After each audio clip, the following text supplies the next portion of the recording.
Have you ever tried putting a pattern on a card? Today we're going to make two.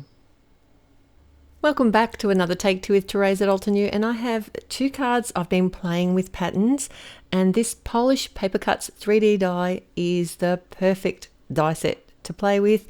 It's an older one from Altenew, and I love that you can layer up the images and create them as your own. So I started by choosing a colour palette. I've got some navy cardstock that I thought would make a great background, and then I've got some of the gradient cardstocks from Altenew and some beautiful bright pinks and teal, blue, green colours. After I chose my colours, then it was time to sort of roughly work out what my design was. So I actually initially started using the die cuts themselves and sort of planning out what pattern might work with these layering dies. I did notice there are a few amazing examples at the blog itself, but you can really do this with a lot of different die sets, and that's something I did want to share with you today, that it doesn't have to be this specific style. You can use this technique with other dies that you have. So then once I worked out my rough palette of dies that I was going to use, I thought it's going to be easier actually just to go ahead and do some die cutting. So that's what I did. I got lots of different layers of the colours together. But one thing I did do was sort of keep everything similar. I wanted the colours and the pattern to flow. So you'll notice that all of my leaves are layered the same, in the same colour combos, in the same sizes. My flowers are the same, and this is what's going to flow the pattern through my card design, is bringing the colours together in the elements that I've chosen to layer up. The next thing I thought would be fun to add a little bit of dimension.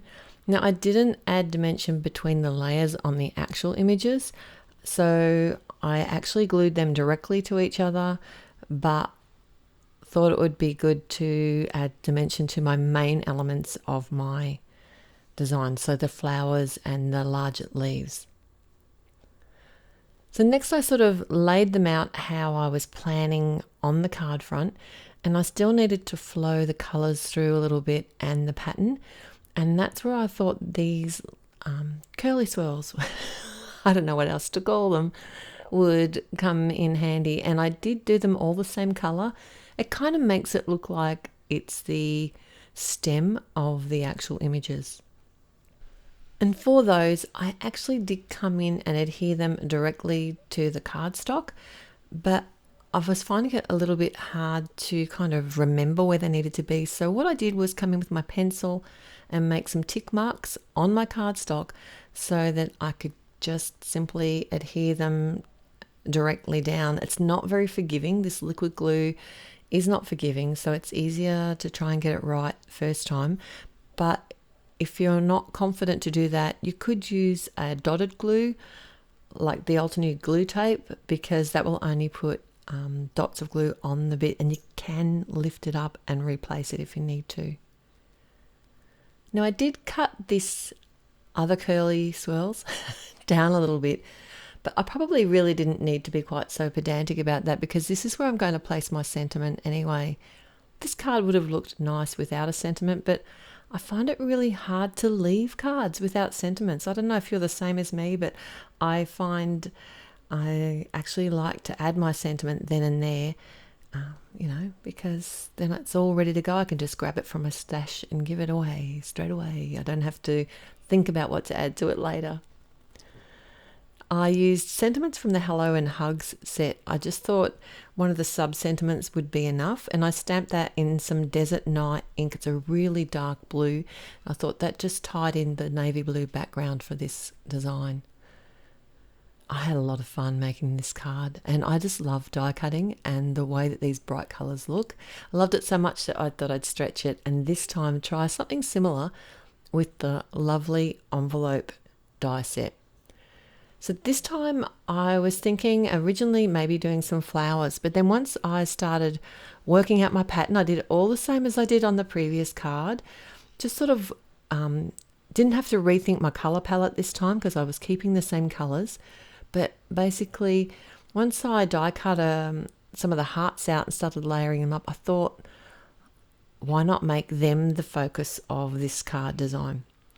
So I did 3 layers again, and I didn't concentrate too much on the layers of the colours that I used. I figured as long as they were in that same colour palette, it was all going to match. And because I want to pop these hearts up, I am actually adding a second layer of die cut behind the actual heart, so it's not too flimsy when I add the foam tape behind it, and it's going to hold together pretty well through the mail. I thought I'd take this card just that little step further and make it a circle card just to change it up.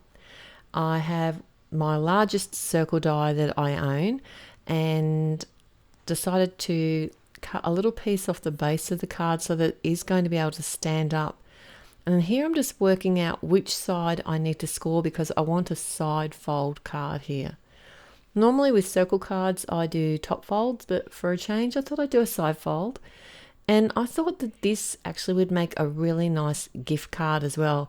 So I could punch a little hole in the side of the card, thread some twine through it and tie it onto a present. I thought that would look really nice.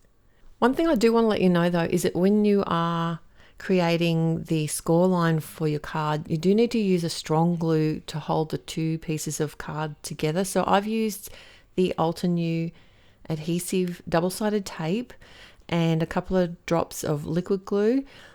Just make sure that you just have a nice strong glue so that it doesn't pull apart when you go to stand the card up.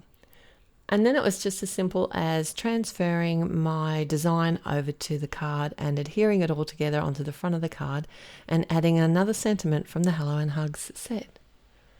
I just love these colours together. They make me really happy, and I hope that you've enjoyed me stretching the products today to give you a couple of fun repeat designs.